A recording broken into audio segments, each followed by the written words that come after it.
안녕하세요. 로샤 심리상담연구소 양성입니다. 오늘은 20번째예요. 지난번에 종합평가 보고서에 대해서 설명을 드렸었고요. 오늘은 좀 더 이제 기본적인 얘기지만 보고서의 양식이 어떠며 보고서를 읽었을 때 이해하기 용이하도록 좀 도움이 되는 그런 정보를 나눌까 해요. 실은 연휴에 동생네 집에 다녀왔는데 조카가 풀배터리를 받았더라고요. 병원에 있는 임상심리사에게 받았는데 그 보고서를 받아 들었는데 실질적으로 이해하고 있는 내용이 많지 않았어요. 그게 바로 일반인들의 현실이죠. 저희는 저희 양식이 있기 때문에 그 양식을 지켜서 쓸 수밖에 없고 저희가 쓰는 또 용어들이 있고요. 그런데 이제 수검자 입장에서는 가뜩이나 마음도 불편하신데 그런 딱딱한 내용에 처음 보는 그런 보고서를 접하는데 이해하기가 쉽지 않으실 거예요. 그래서 제 영상을 임상심리사를 원하시는 분도 계시지만 종합평가 보고서에 대해서 알고 싶은 일반인도 계실 거거든요. 그래서 그 설명을 조금 드리려고 해요. 일단 종합평가 보고서의 양식을 보면요. 첫 장에는 이제 간단하게 그냥 종합평가 보고서라고만 쓰일 수도 있고 이제 간략하게 수검자의 정보를 적게 되어 있죠. 그래서 이름은 무엇이며 성별은 어떻고 나이는 몇 살이고 직업은 어떻고 이렇게 간단한 수검자 정보를 적게 되어 있습니다. 그리고 그 다음에는 왜 내원했는지 왜 내소했는지를 씁니다. 그리고 이제 좀 더 상담한 후에 이제 그런 가족력이라든가 아니면 주호소가 뭐냐 이거를 꼭 적게 돼 있어요. 그래서 적고요. 그 다음에 들어가는 게 이 임상심리사가 본 검사자가 본 그 수검자의 태도와 외모 그 MSE 생각나시죠? 그런 것들을 적는 거예요. 그래서 이 사람이 들어와서 뭐 눈 마주침은 어땠고, 말을 할 때 어떤 식으로 말했고, 어떤 톤으로 말했고, 어떤 옷을 입고 왔고, 위생 상태는 어땠고, 이제 이런 거를 적습니다. 좀 수검자 입장에서는 그 내용을 보고 좀 당황하실 수 있어요. 이제 거울을 보는 것이잖아요. 그래서 나를 이렇게까지 관찰하고 썼구나 하고 좀 놀라실 거예요. 근데 그게 매우 중요한 정보이기 때문에 저희는 꼭 기록합니다. 그래서 적고요. 그 행동 관찰이라는 것에 대해서 처음 내원하셨을 때 그 정보만 적는 게 아니라요. 그 후반부에는 검사를 할 당시에 이 사람의 태도가 어땠는지를 자세하게 적습니다. 이 부분 또한 이제 수검자분들이 많이 놀라실 거예요. 이 정도까지 나를 관찰했단 말이야? 하고 놀라실 텐데, 그 뭐 로샤 검사할 때 어땠다, HTP 검사할 때 어땠다, 뭐 저기 지능 검사할 때 어땠다, 이제 할 말이 많아요. 이제 거기에 이제 적으면서 이 사람의 특성이 고스란히 다 드러나거든요. 그래서 이제 우리가 이제 분석을 하기 위한 거니까 그렇게 행동 관찰한 내용을 다 적습니다. 그리고 이제 비로소 그 다음 양식 순서는 이제 검사 결과예요. 검사 결과인데 검사 결과는 크게 두 덩어리로 나뉘어요. 먼저 인지와 이 지능에 대해서 결과를 밝힙니다. 그러면 어떤 검사에 대해서 밝힐까요?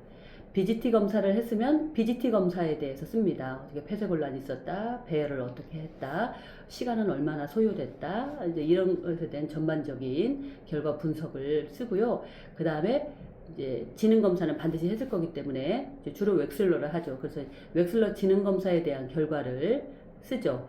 그래서 처음에는 그 네 가지 영역, 언어 이해는 어느 수준이었고, 지각 추론은 어느 수준이어서, 뭐 작업 기억은 어떻고, 처리 속도는 어땠다. 그래서 이 네 가지 영역의 특징들을 적게 되어 있습니다. 그래프와 함께. 근데 그 그래프라기보다는 이제 수치로 백분율 몇 프로에 해당하며 평균 상 수준이다 이렇게 저기 표를 올려놓죠. 그리고 그 밑에는 그 각각의 소검사들 있잖아요. 10가지만 했을 경우는 10가지의 소검사들의 그 그래프들을 이제 올려놓죠. 그래서 그 소검사 간의 편차가 뭐 심했다, 적었다, 유의미하다, 뭐 이런 얘기들. 그래서 뭐가 강점이다, 뭐가 약점이다. 그래서 어떤 문제가 있을 것으로 사료된다까지 밝히죠. 이렇게 인지 기능과 지능을 밝혀요. 물론 거기에 로샤에서 밝혔던 인지 그 상태에 대해서도 코멘트를 달기도 합니다. 그리고 그 다음에 들어가는 게 바로 성격과 정서예요. 그렇기 때문에 거기에 MMPI 그래프가 딱 나오죠. 그래서 MMPI 그래프를 딱 보여드리면서 그 MMPI 그 척도는 어땠고, 물론 타당도도 같이 실습니다. 예. 그래야 이게 믿을 수 있는지 없는지를 알 수가 있고요. 그게 진짜 그 사람의 정서 상태잖아요. 엄청난 방어를 하고 있다. 왜? 그거를 밝혀야 되죠. 이분이 이렇게 아픈 이유가 이 엄청난 방어 때문일 수 있으니까요. 그래서 이 타당도에 대한 설명과 그리고 그게 문제가 없을 경우에는 그 10개 척도에 대한 설명, 그리고 그거를 뒷받침해주고 있는 그 근거가 되는 다른 소척도들에 대해서도 이제 설명을 덧붙입니다. 그 다음에 이제 SCT라는 이제 문장 완성 검사, 거기서 나왔던 투사됐던 내용들 있잖아요. 그거를 이제 근거로 또 첨부를 하죠.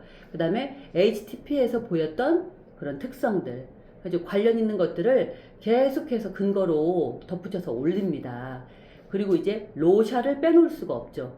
로샤에서 드러났던 것 중에 특히나 그 6개의 지표가 있어요. 그 특별한 지표가 있는데 그 중에 뭐 자살 경향성이 있다. 이 사람은 자살할 가능성이 높다 하는 지표가 있고, 우울 지표도 있고요. 대인관계 지표도 있고요. 그 다음에 매우 예민한, 매우 과민한 상태의 사람이다 하는 그런 지표도 있고요. 그래서 6가지 지표가 있는데 그 지표가 하나라도 파지티브라고 떴는지 이제 그 여부부터 밝혀서 이 사람이 로샤 검사 결과 자원이 어느 정도인데 그 중에서 감성적으로 너무 치우쳐 있다랄지, 아니면은 이 사람은 지금 자원이 고갈된, 그래서 이제 번아웃 상태랄지 이런 이제 것들을 자세하게 실습니다. 그래서 이 사람의 이런 검사 토대로 해서 하는데요. 제 조카 같은 경우는 뭐 TCI는 제외했더라고요. 그래서 그러는데 TCI도 포함합니다. 그래서 이제 TCI에 이제 이 사람의 자극 추구가 뭐 높다, 낮다, 아니면 위험 회피가 높다, 낮다에 따라서 또 성격이 드러나는 거긴 하는데, MMPI 그 정도로도 충분히 되기 때문에 TCI를 그분은 제외하신 것 같더라고요. 네. 대신에 뭐 TAT는 안 하셨더라고요. 보통 병원 임상에서는 TAT를 하면서 그 사람의 이제 내부 이제 이런 역동을 알아내려고 하는데 TAT는 안 하셨더라고요. 그래서 그렇게 해서 결과를 낸 다음에 맨 마지막에요. 이제 임상적 진단 해가지고 RO라고 해요. 룰 아웃이라고 해서 뭐로 무슨 진단으로 시사된다 이렇게 마무리되는 내용인데요. 그래서 뭐라고 진단이 딱 내려진 게 아니라 추후 관찰이 필요하다, 그리고 추후 무슨 치료를 하고 다시 검사가 필요하다, 이런 내용으로 보통 끝나죠. 예, 무슨 확실한, 너무나도 확실한 근거가 되어서 이 사람은 무슨 진단이다 할 때도 있어요. 그런데 주로 이제 RO, 이제 좀 더 검사를 해봐야 된다는 거죠. 지켜봐야 된다는 거죠. 이렇게 맺고요. 상담 현장에서는, 상담센터나 상담실에서는 그 요약 및 재현해서 나갑니다. 그래서 앞서 말했던 그 지능과 인지기능, 그 다음에 성격과 정서, 그 했던 내용들을 이제 간략하게 이제 짧게 요약을 해서 이제 전달을 하고요. 그 밑에 재현이라고 해서 이 사람은 이러므로 어떤 치료를 하는 거를 권유한다, 어떤 치료가 적절할 것으로 사료된다 하고 이제 권합니다. 이렇게 해서 마치거든요. 제가 이렇게까지 설명을 드렸지만 그래도 모르실 수는 있어요. 제 동생 같은 경우에는 일반인이 아니고요. 간호사인데도 그 보고서에 대해서 이해하는데 어려움을 겪더라고요. 그러니까 좀 일단 자기 자식의 일이기 때문에 마음이 편치 않았을 거고요. 그리고 어쨌든 그 사람이 자기가 모르는 용어들이 이렇게 나오고 모르는 양식들을 이렇게 접할 때 당황하기 때문에 더 이해하기 어려울 것으로 보입니다. 만약에 자기가 종합평가 보고서를 받았고 했는데도 이해가 안 될 경우에는 다시 문의하셔도 됩니다. 그리고 저 같은 사람에게 또 문의를 하셔도 돼요. 이런 보고서를 받았는데 무슨 말인지 모르겠는데 좀 알려주시겠느냐 하고 부탁을 하셔도 됩니다. 저희가 뭐 그런 정도 못하겠어요. 자, 이렇게 보고서에 대한 이제 간단한 설명을 좀 덧붙여 봤고요. 보고서는 이제 계속해서 쓰고 또 쓰고 하는데 이건 역시 필사라는 방법이 참 좋다고 생각합니다. 예. 시중에 나와 있는 그 성태훈 선생님의 그 보고서 작성법 있잖아요. 그거 참 좋죠. 그게 이제 원투 두 가지로 해서 이제 아동용, 성인용이 이렇게 있는데 그런 거 참고하셔서 공부하시면은 도움이 많이 되실 겁니다. 매번 이렇게 필사하시는 것도 매우 좋고요. 그 질병별로 분류가 되어 있기 때문에 사례가 나와 있기 때문에 이런 질병을 가지신 분은 이렇게 검사 결과가 나오는구나, 그럼 이렇게 쓰는구나 하고 도움이 되실 겁니다. 오늘은 여기까지 하겠습니다. 들어주셔서 감사합니다.